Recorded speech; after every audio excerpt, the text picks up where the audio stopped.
আমি এখানে এসেছিলাম ছেলে নিয়ে। আমার ছেলে এখানে বাইকে পড়ে গিয়ে অ্যাক্সিডেন্ট করেছিল। তা আমার ছেলের প্রচন্ড হাতে আঘাত হয়েছিল।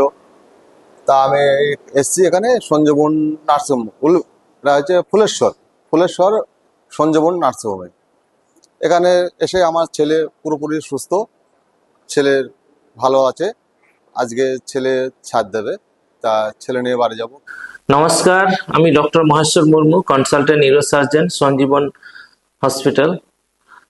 আচ্ছা, আমাদের এখানে একটা 14 বছরের ছেলে মাথায় অ্যাক্সিডেন্ট এবং ফিমার ফ্র্যাকচার নিয়ে বাইক অ্যাক্সিডেন্টে হয়েছিল, এটা নদিয়া ডিস্ট্রিক্টে। এখানে অ্যাডমিশন হয়।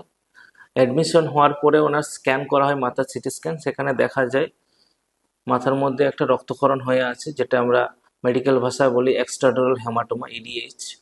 এবং এই ক্ষেত্রে এমার্জেন্সি করে এর অপারেশন করার সিদ্ধান্ত নেওয়া হয় এবং অপারেশন করা, ক্যানিওটমি অপারেশন করা হয়। তার মাধ্যমে পুরো রক্তটা বের করে দেওয়া হয় এবং করার পরে পেশেন্ট পোস্ট অপ পিরিয়ডে আস্তে আস্তে সম্পূর্ণরূপে ওনার রিকভারি হয় এবং পরে একটা সেকেন্ড সিটিংয়ে ওনার ফিমার ফ্র্যাকচার অপারেশনও করা হয়।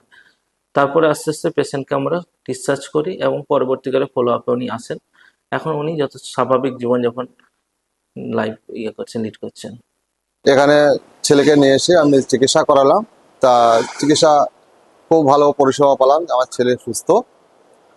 ছেলেকে আজ ছেলে ছুটি হয়ে গেছে, বাড়ি যাব।